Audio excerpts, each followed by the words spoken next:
Hello, I am Tracy, and welcome to my channel. If you're coming here, it's probably because you are estranged from your adult children. And in my previous video, I laid out what I would like to see happen for this video, for this channel, for it to be supportive, a cozy place to be as far as cozy goes. It is a nice, beautiful, snowy day in Texas. We don't get those very often. So for me, that helps with self-care, wearing cozy clothes, cuddling up in a cozy blanket. Just, I have a cup of coffee over here, and I want it to kind of feel family, relaxed, like we're just sitting around someone's living room and talking about one of the worst things that's ever happened to us. My story is, and I'm going to give you the short version. I have much longer versions that I will get into as we go, but I want you to know that where I'm coming from and that I am in this situation neck deep. So I have 4 children, and their ages range from 22 to 40 years old. I have 6 grandchildren that I am not allowed to have contact with. My oldest son, I was a teen mom when I raised him, and I had no idea what I was doing, no idea. And we were forced to move out of our home with my parents when he was about 18 months. But he says that he had a fantastic childhood, that he had a great childhood. He's only got great memories. I surrounded us with people who were supportive and loving and cared for him. I wanted a community that would take us as a package, and it was not easy. It was very hard, but I managed to not let on to him as a child um, that it was, I mean, hand to mouth, literally. So uh, he is married to a woman, and a lot of you are going to connect with this aspect.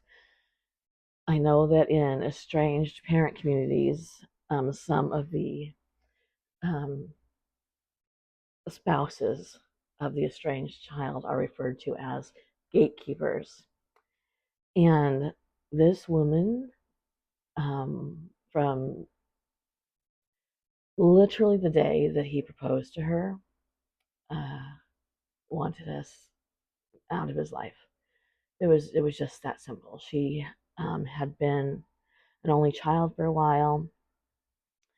She just she just wanted just her and her family in his life. That affected their wedding, where we were told that we would be kicked out because of the uh, really, really nice, beautiful, fancy outfit. Um, Palazzo pants. It was just beautiful. Um, so that we would be kicked out of the wedding if I was to wear that. So that started our first estrangement. We've had 2. The second estrangement came when we had reconciled. Me and her and my son had gone on a little road trip. He had asked if they could come Texas to visit, and when they did, if I could take them to New Orleans. So that was the plan.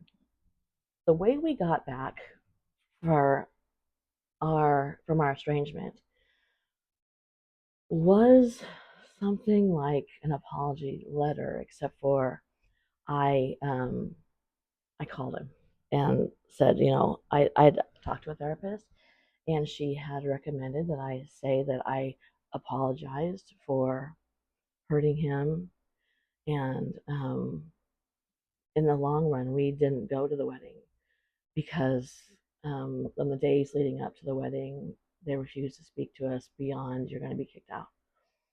So we had to make the very, very gut wrenching decision to not go to the wedding. We did it as a family, his siblings, my husband, their father, and I sat down and we explained to them that if one person felt like we should go to the wedding, we would go. And not to feel guilty or um, have that weight on their shoulders that, that we're only going because of you. It wasn't like that. We didn't want anybody to have a regret. So even my youngest, who was I maybe 9 at the time, we all voted. She had been her family had been making fun of my daughter who has Tourette's, and the kids all knew that this was happening, and they knew that their brother was supportive in the fact that he didn't do anything to step in and change it. I'll get to that supportive aspect in a minute, or one of the next videos. So we all voted that we wouldn't go, and we took the money we were going to be using for the vacation and went and did another trip. So I apologized to him for the hurt and the embarrassment that he went through by not having his family there. I didn't say but anything like, but we would have been there if it hadn't been for blah blah blah. But I did say, I'm not apologizing for what we chose. I'm apologizing for the hurt it caused. And that was what he had been needing to hear. So we went through a reconciliation. We went to New Orleans. We had a fantastic time. We were there for 2 or 3 days. Had a fantastic time. We did all the ghost tour and Cafe du Monde, and we stayed in the French Quarter, and it was so good. The trip there took 11 hours. It wasn't at first. It was like uncomfortable, um, and but the more we got in, and the longer we were together, by the end of one of the nights, her and I were hugging, and yeah, there was drinking involved. Not gonna lie about that. We were in the Orleans. We were hugging and joking and having fun, and teasing my son, and it went great. And then we um, went that way for a few years. Everything was fine. They got pregnant. They had been unable to get pregnant, and it was very difficult for them. Very, very difficult. And that was lovely. That was lovely and exciting. And she ended up having the baby at 27 weeks. I talked to my son and I said, do you want me to fly there now to be with you? Or do you want me to fly there after you've brought the baby home so we can see the baby too? And he told me that um, flying there after the baby came home would be great. So that's what we decided to do. I sent her a bouquet of flowers, called her, you know, said we love you, and you know, it was a very, very hard situation for them, very, very difficult. And we were here to support them in any way that we could. But it was the day I sent the flowers that I knew something was going wrong. Because she didn't call to say thank you. Now, obviously, she has a thing or two on her mind, right? So, and her baby is, but it was touch and go. So I wasn't like expecting a phone call or anything. But I can't explain it to you. But I knew then that something was wrong. I called her. They had kind of messed up the flower delivery, and I was beside myself. I'm sorry, I'm sorry. Let me change it. And she was like, no, it's fine. And then later I talked to my son on the phone, and he didn't know that I had sent flowers. And so I told him. That was another thing that kind of made me go, uh-oh, this is going bad.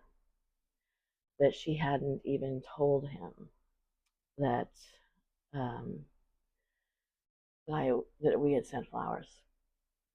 So fine, move on. She just gets distant and distant and distant. We go to visit. She sits in a chair that is literally putting her back to the rest of the family. Um, we had gone down with myself, my husband, my youngest daughter, and my youngest son. We had gone down to see them. So, like I don't even know, 18-hour drive there, 18-hour drive back. But, with the excitement and everything. And it was exactly when COVID was starting in the United States. In fact, 2 days after we got back, my dad passed away from COVID in Washington State.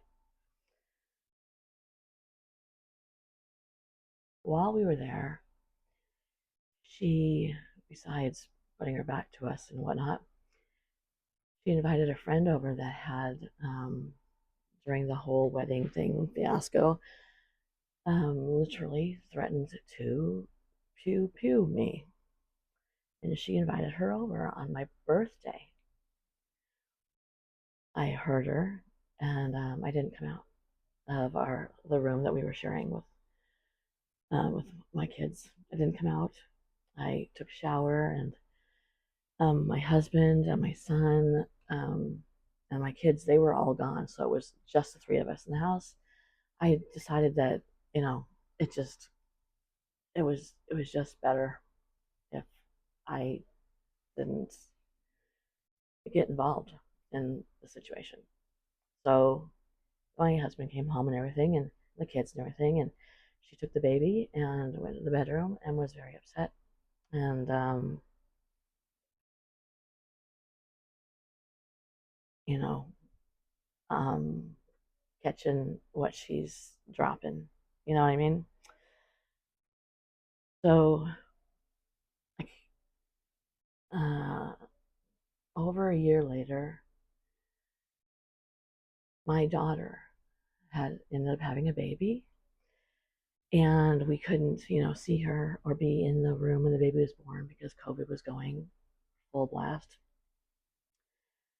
And her son had gotten to the age where she had been breastfeeding, and she was trying to decide if she was going to start just giving him um, straight table food. I know this is probably boring you to tears. I'm sorry, but I need to explain it. Which if she was going to just start mashing up and giving him straight table food, if she should start out with cereal, she wasn't sure. And I had seen this article in the newspapers talking about the fact that um, this particular large brand of baby food cereal they were finding things in the baby food. In fact, it came to the point eventually where there was a lawsuit about it. We had a family text message, and I said, "Hey, listen to this. and or read this, sorry. And that was the end of that. She became very upset. Um, I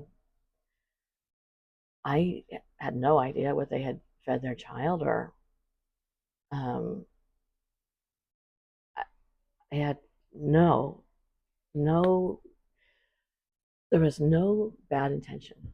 It was just to my other daughter to say, hey, and I have a younger daughter who's, someday going to have children. And I thought, they might want to know. I didn't even direct it to them because they had such a very hard time getting their first pregnancy. I wasn't sure that they'd ever have another pregnancy. So, but she took it that I was judging her parenting, that I was calling her out as a bad parent, um, and and she did this publicly on Instagram. I wrote back to her and I asked her why she was doing this. Um, Explained that what I just told you, and I ended up calling my son. I was on my way to a very important doctor's appointment. I ended up calling my son, and I probably didn't handle it the best way. I did not handle it the best way. I told him that if there wouldn't be any issues if she didn't start any issues, but not exactly in those words. And so that, yes, that was my fault. Um, my reaction was quick and hurt. Well, it wasn't real quick because it had been going on for months. I have another YouTube channel. I was given permission to put the photo of their newborn baby because my son and I did a podcast from it, and we were super close, and everybody knew that they were pregnant, and we wanted to announce that they had had the baby. So I put the photos of my newborn son, and she reported me to YouTube for using photographs of a child that weren't mine in a way that it made it seem like it was um, some sort of assault kind of a thing. So I had to be investigated for that. So I reacted quickly to this particular situation, but I kind of let other ones blow. I didn't say anything to her about that um, YouTube situation because I thought, well, they have the newborn, he's not doing well. We don't need to add something.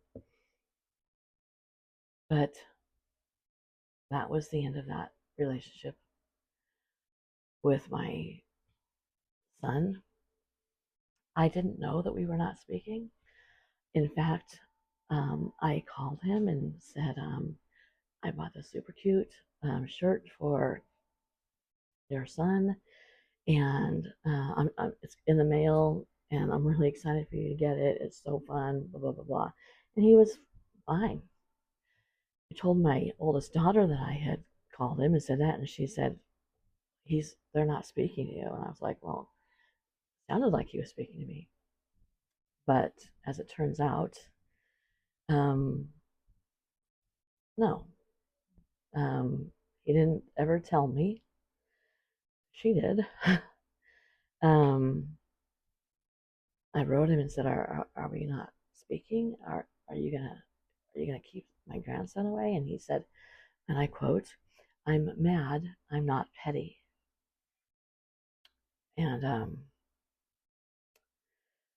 6 months later, I was no longer allowed to see the grandson. There will be grandkids coming up any longer or have communication with them.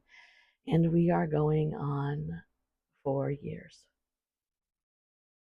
So I'm going to stop here today because that long story short thing didn't work out. You're going to know I'm a chatter. So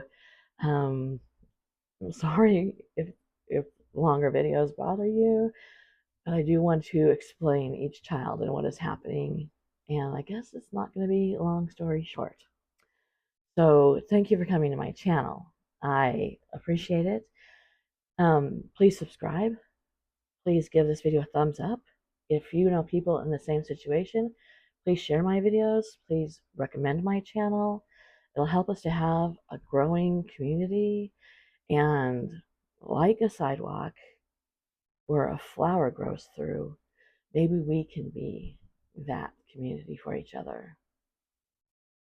Goodbye.